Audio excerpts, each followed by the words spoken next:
Hi everyone, so for this video I'm going to kind of review all the different sort of popular Loricariidae, specifically Hypostominae mostly, plecs that are in the trade and people really like. So I'm going to start off with the most popular because it kind of gets recommended one of the most often, and this is the common bristlenose. It doesn't have a proper scientific name. We know it's in the genus Xanthicus.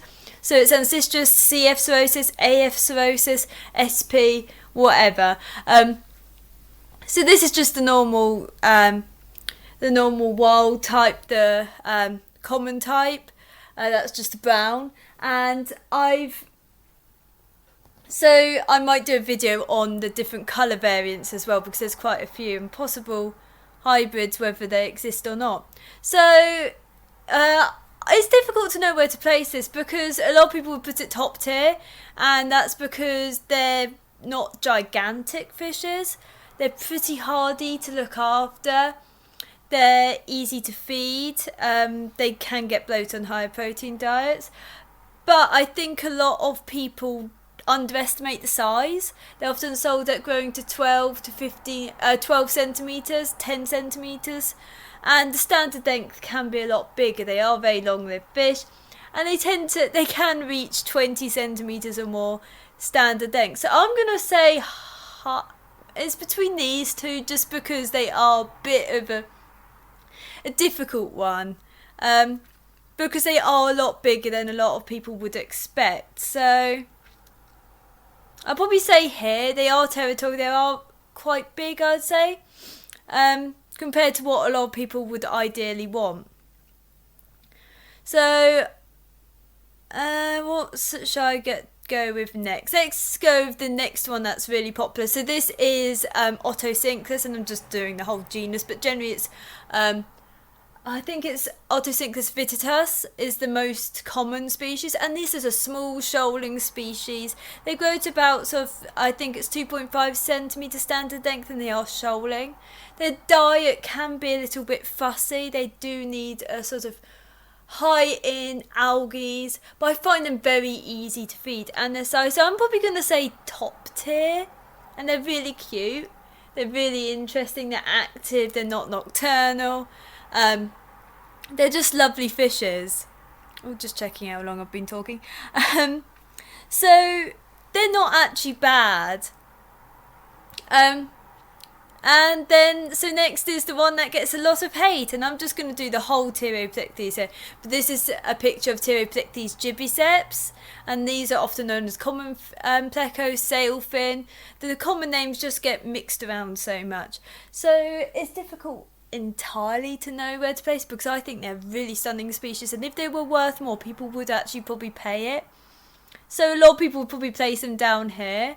But because of their size, they are hardy, which makes it really difficult, because they eat a wide range of things, but they're so easy to buy, and they are larger fishes, 30 centimetres plus standard length, which is the same size as a lot of scobies and stuff, but they are probably too cheap. So I'll probably say low tier. They are stunning, and some of the Pteroplectes do reach higher prices. Obviously Pteroplectes scrophus, which isn't as big. I think it's 25 centimetre standard length, might be 30. And also you got Pteroplectes ambersetti, which is a stunning fish, even disjunctivus, but even gibiceps and the albinos are really beautiful. So next I'm going to go with this one, and this is an albino Acanthicus adonis. Acanthicus is debatably one of the largest genera of Hypostominae or plecs, Loricariidae in general. Acanthicus adonis has the spots opposed to Acanthicus hystrix, which doesn't. So these can grow anywhere from 50 centimetres standard length plus, but likely there's been reports of a metre long, which makes them debatably larger, or equally as potentially large as Pseudocanthicus I think Pseudocanthicus major, which goes to about 60 centimetres standard length, and there's quite a few Panaks that get bigger than that. So I'm actually going to put these guys bottom tier, because they're cheap, but they're going to outgrow probably most tanks that people have. They're stunning. They can be a lot more nasty. They're spiky. They're it's the size and the growth rate of a healthy fish. They're gonna outgrow any tank you could provide them. Bearing in mind that 200 litres, usually around a metre long, they're gonna be double that length as a fully grown adult possibly. So bottom tier, just because they're too easily available and they're cute while they look young, they lose the spots in this species, adonis, and they're just generally not that great to have around. Most people cannot cater for them. You need a few thousand litres and they can be a lot more active given the chance. What should I go with next? Let's go with a popular, probably the most popular. So this is Hypancistrus zebra, whatever. The zebra pleco. This is obviously threatened species. I think it might be critical. They're banned. You can't export them out of Brazil due to CITES. They're in Appendix 3, which means they can be traded, unlike the Asian arowana. They can be traded without a microchip and certificate and that lot. They just can't be exported out of Brazil, and they are protected within Brazil in their own internal sort of methods. Their own internal protections, that's it. So this is a species that a lot of people adore, and I think it's largely their price tag. So they're generally, let's say, around the £100 mark, but they can be a lot more, give or take, different countries. The problem is with this species is they are Hypancistrus, and you can expect as they age, especially males, they get heavier odontode, which is their external teeth.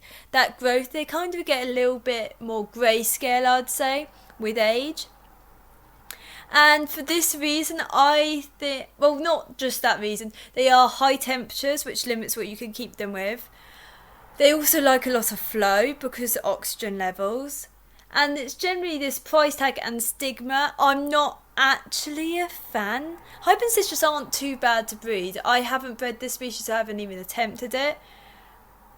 But I'm not the biggest fan of this species at all. I think, and this is definitely the Hypancistrus zebra, because I'll be talking about one that looks very similar in a second. Well, I'm going to put it low tier actually. I'm not the biggest fan of it. I'm not keen on the colour, the markings, the colours. But it's a very striking fish and a lot of people like it. But the price tag is high. I know they're almost, well, they should be all captive bred just due to they can't be exported out of Brazil and that's the only place they're found. But also, a lot of people use them as a sort of, they buy one for a tank and then they buy a mixture of other fish that don't really acclimatise well together. And just because of this price tag, they have this awful stigma with it. So the next one I'm going to do is, this looks extremely similar. So this is L173, I believe. I can never track down whether they're wild, whether they were captive and where from. This is L173 and there's no real clarity on what this species, or whether it's a hybrid, whether it's a different species. They tend to be larger, I believe a little bit deeper bodied, and they're the wiggly line zebra. So they're pretty similar looking, just morphologically there's a little bit of diversity. They can get a little bit bigger as well. Hypancistrus zebra grows about 5 centimetres, which does make him really tempting for people to buy for really small tanks. This one goes, I think, about 7 centimetres. And it doesn't... You pay a lot... Well, you can pay around £75 to about £200 depending on quality, price store paid and stuff like that. Obviously, there's a lot more for the wilds.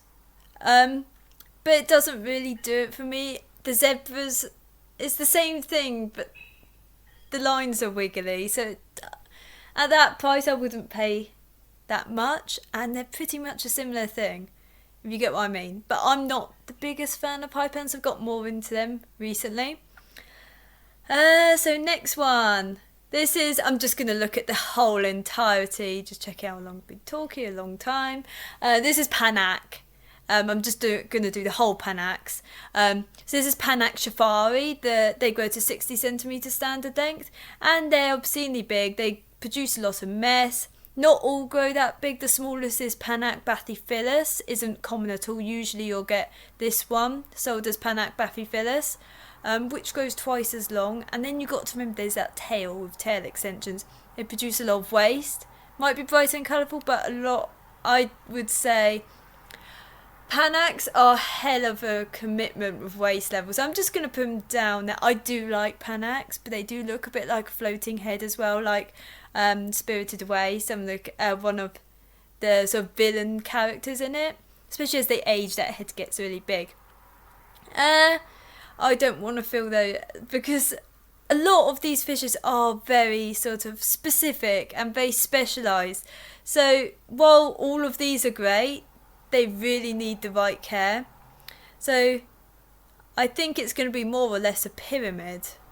Let's go with one that I always have positives about. So this is L201, Hypancistrus sp L201. It's not a described species. And it's a very hardy species. Grows to around, I think it's about 5 to 7 centimetre standard length. Needs about 28 degrees centigrade. Really good price, about £30 onwards, I'd say. Very hardy. And really are underrated. They hold their markings really well. I think spotted ones tend to over the stripes, where the stripes sort of blur with the Dantes. So I would say as long as you have the right temperatures, and I think they'll outcompete them. Being Hypancistrus, they might be more, I would say, herbivorous. If you watch my video talk about Hypancistrus, I'll explain it. But they are very adaptable and cope easily with a wide variety of diets. So I'm going to say up there, as long as you've got 28 degrees like these guys, they do need a rich algae-filled diet and a shoal, and it's all opinions anyway, so I'd be curious what other people produce of theirs. Let's go next with... What have I got just below me? So this one specifically is Balancistrus dermatoides, but I'm going to talk about the green phantoms L200.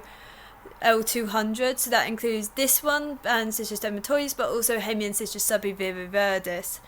This one has that membrane between dorsal and adipose fin, but they practically look the same. They're not, I wouldn't say they're that sensitive. I've got Panak dermatoides myself. I'd say they're a little bit more difficult to feed than the Hemiancistrus, but they are really hardy, bright species, and as long as you have a tank large enough, they're not gigantic. They grow to about 15 centimetre standard length, probably up to, maybe because of the blue phantom connection, possibly larger. So I'll talk about blue phantoms next. But I would say they're very adaptable to feed, very easy to feed, very adaptable with temperatures, 25°C onwards, I would say.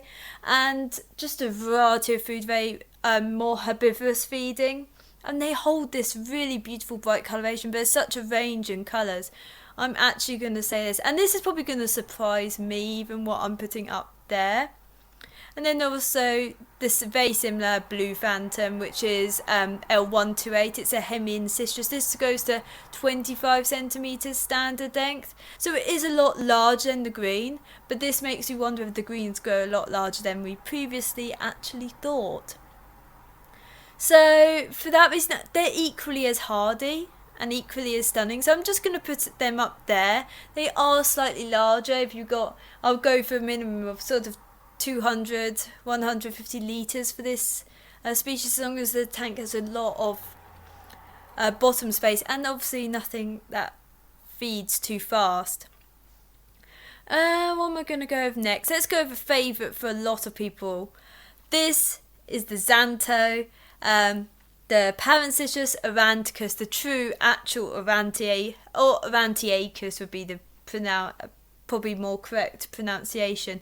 This species can go back and forth from going gold, might go more tendency to going to one or the other, and that's the problem. A lot of people buy them and they are dear. And I adore this species. They're lovely, they're interesting, but a lot of people buy them for the colour. And they aren't cheap fish. You're going into, triple digits. Well, they're about, 200 to 300 pounds generally. Breeders, you might be able to negotiate a little bit. So this is a big commitment. And that gold coloration can fade. Might reappear. It does it very slowly compared to what I think is more of a viral tendencies of some colour changing fishes. But it doesn't hold on to that gold always, and if people buy the fish for the colour, then that can be a little bit disappointing. It's interesting to see his changes, and I've seen them go from xanthism also having melanism, and they are just interesting fish. The other problem with them, which is why I'm not going to entirely put them in middle tier, is they aren't easy to feed. They're fussy, slow, I would give them actually herbivorous diet. I know some things say omnivorous, but I think it kind of blurs it a bit. A high algae diet, slow feeding, high temperatures, so 28 minimum. And I've seen a lot of people struggle with them, especially the juveniles. But they are a stunning species either way, gold or not. I prefer them being a bit darker. I find it a little bit more interesting. And this one actually is a male, and he did go golder, but I'm not sure whether he actually went darker again. I can't quite remember, but that reduced down to the tip of his fin. And actually, I don't think this one was actually male in the end. I think this was a female, because they're a nightmare to sex as well. Until they're older, females is a little bit easier if they start developing like these papilla, like spots around the genital papilla, but they can be just a nightmare. Let's go with a favourite. Let's go with these guys, and this is one of my top. For people that have maybe not the largest tank and they don't want to go above 28C. This is Plecostomus, the Imperial tiger pleco, the what's the other name? Oh my god, leopard frog pleco. These are striking, they hold on to their coloration. Their coloration gets more interesting with age, so it's less stripy and more patterny. They're hardy, they eat a wide variety of things, and I'd say whatever I said in my Acanthicus video probably might actually count for Plecostomus as well. So I think that's worth taking to note. I'm not sure there's anything I can actually entirely fault this species on. Hardy to feed, they're fine 25 to 28C. They're pretty chilled and they don't get big. I think it's around 6-7 centimetre standard length. And I might have to move these two down if this fills up better. Do I move? I'm going to move him down. Because I don't know if I'll fill up this, because I didn't expect to, but I probably put too many species down, because it's difficult to know what. Like, there's so many species people could have. Let's go with... what do I have here? Let's go with... So, Scobiancistrus aureatus, the Goldie Pleco, LO14. What else? Sunshine Pleco. This is a Scobiancistrus, as I said, of the genus. This is a carnivore, feeding primarily on insects and mollusks and stuff like that. They're hardy, willing to feed, faster feeders than others, but still slow. And they are territorial, and maybe a bit more so than the typical species a lot of people will care for. So this is the same with Pseudocanthicus. And I'll just talk about scobies in general. They do get bigger, but they are brightly coloured and easy to feed. This species will want 28 degrees or above. They are Rio Zingu species, which maybe I'll just leave it there, because that is a hell of a size. And the price mediumly reflects that. Whereas with Acanthicus, they're probably around a similar size, but they get double, triple as big. And the Pteroplectes, they get around the same size to bigger, but their price really doesn't reflect it. So I've put him there, and they hold their colours so well, and they're so active, and they just need the right setup. And then following on, we have Pseudocanthicus, and these are similar carnivores, mostly feeding on insects, and also might feed on sponges. Freshwater sponges, not marine sponges. They're not a marine fish. They are very territorial, maybe more so than Scobiancistrus. And they can beat each other up even at a very young age. And their price, it really varies depending on the species, and I would say that really reflects them. They are a large fish. I mentioned earlier Pseudocanthicus major, that goes to 60 centimetre standard length, I think. This one is, I think it was, it's Pseudocanthicus pirara, which I think is the LO 24 or 25. I always get those mixed up. This was a particularly lighter one. There is quite a lot of variation I found. And it does look more like the Patanga in a way. But this is quite an old photo anyway. They are beautiful, active striker fish, and a lot of people like them. I would be tempted to push them down for their aggression. But if you're going to have them, you're going to have a really large... Well, you'd hope that you'd have a large tank. Which makes me tempted to put down here, because a lot of people get them because they're striking and interesting and beautiful, but they're not. Well, they are, they are, but they're nasty buggers. So maybe I'll just put them down there. A little bit more aggressive than Scobiancistrus, but then a lot of people get Scobiancistrus for similar... There's so many tendencies to get fishes for smaller tanks than they really deserve or can live in. So next one, this is Evo 66. This is an adult, a breeding one, and they were always darker. This is what I think it is, and other people I showed, they were like, yeah, it is. I was like, blimey, they changed of age. So that shows a lot for Hypancistras, how much they change with age. And I think, can't remember, from this photo, I can't really work out if this was the male or the female, and they were at least 5 or 6 years old, I think. So they weren't, like, young. And they do need 28 degrees or above. They are easy to breed. They're easy to feed. My Hypancistras video for feeding and stuff. But I actually recommend them quite highly. For people that want to start up breeding, happy with temperatures and stuff like that. What flaws do I have with them? Well, if you've seen this picture, you can see that their colour isn't the same when they're really mature compared to when they're really juvenile. And they will start breeding younger than this. So I'm just going to place them here because I think a lot of people don't buy them for what they think they are. If you get what I mean with colour. Otherwise, they're actually a brilliant species, as with L333, etc. And fish do really change with age, and some of it is really surprising. And especially, I don't know if there's stunting because it looks, the eyes are a bit bugsy, bit of a humpback and stuff. This is the Imperial Pleco, I believe it's also called, Flash Pleco, Panacus albivermis. I'm going to add, actually no, Panacus macus is quite different in care. I would say this is a high-waisting producing fish, beautiful colours, territorial as hell around the 2-year mark, difficult to breed, but most people won't buy it for breeding, but the waist levels are like Panak. They're not bad in size though. I really like this species, but I think it's the waist levels. Like Panaks, they produce a lot of that solid waste, that byproduct from searching the wood. And I'd be tempted actually to put them down there. Their coloration does change with age. They can lose those stripes, they can become spots.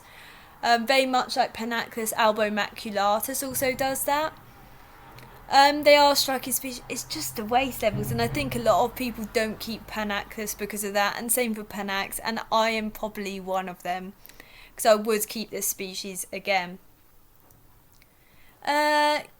So this is Chaetostoma, whatever you want to say. This is the bulldog, the rubber nose, the whatever you want to call it. This is the one. This is a really weird mouthed species. Not species. It's about the genus. Sorry. So this is probably, I think, Chaetostoma formosa. And this is a really well priced fish. Easy to find. When you go into store, you'll find so many different Chaetostoma in the same tank because they're wild caught, no doubt, because they're so difficult to breed. They're not the easiest to feed, but there's one pro that I think other species don't have, and these are generally cooler water fishes. They want around sort of, I would go 21 to 24 degrees. Some will go higher. It really depends where they come from, but this species can go lower. They are fussy on diet, so a tank that would be sort of hill stream maybe, but loads of riffles sort of breaks from it, and a really good diet like Rapashi Soylent Green, I think would do this species well. And maybe because of that temperature, not many of the Loricariidae plecs that come in the trade are cooler temperatures. A lot of people want this. Of course, they never work with goldfish. They never get to food. They're so slow to feed. But they could work with so many different cooler water fishes. And maybe I just like Chaetostoma, and I'm going to say there, not there, because if I was going to put it higher, I think it would need to be a lot more adaptable with food, and they're really not particularly. Most of the ones you'll find in the trade are smaller, but you might have noticed if you ever looked at Aquatics, they have an absolutely gigantic species there. So it's well worth researching. Bringing your phone to a store will always help. Let's go with some of my favourites. So Scobiancistrus Xanthelas, Gold Nugget LO18, LO85, LO81, L177, nightmare fish to keep, expensive, nightmare to feed, nightmare to keep alive, high temperatures, grows big, loses its colour completely changes, loses this cut seam there, that seam there, that seam there. Spots get much smaller. My one already of this, I noticed today, the spots are already much smaller. And I adore this species because I really like a challenge. But I don't think... they're just a nightmare. Like, they're worry to keep. So I need extra oxygenation because of high temperatures, and they really seem to struggle without that, opposed to say Hypancistrus and stuff. And they're so fussy with food, and they're so easily stunted. Most people that will have one over usually the sort of starvation period will be heavily stunted. These fish should grow easily, quite rapidly, to about maybe 24-25 centimetre standard length in about 3-5 years maybe. Maybe that's pushing it. LO81 can be a lot easier, I find, but then some people say they find it LO18, but there's such a high mortality, they just die. So I'm going to go bottom tier just because I'm rather protective of that species, and for the same reason. Where's the similar one? This is Xanthela Chrysolamus, the mango magnum pleco. I think mango sounds better because if they do get a little rub, it kind of is like mango skin blow or mango flesh. It's just a weird thing, and it's difficult to actually say because some people find this one hardier. I find this one hardier than the Xanthela, the gold nugget, hardier than the Chrysolamus, but the Chrysolamus a lot of people find hardier, and I don't know. I've got 3, soon maybe 4 of these. I've got 3 of these. I've got LO18 and 2 LO18s and 1 LO18 and 2 LO81s. No, there's no other variants of these. I'm just after breeding pairs, and they are long-lived fish, so that fills up my nightmare box. So maybe I'll have to move a few up. This one I might do just because maybe I'm being a bit harsh on waste levels. But let me see what else I've got below that I've skipped out. No, maybe I have got it all. I accidentally uploaded double of every photo.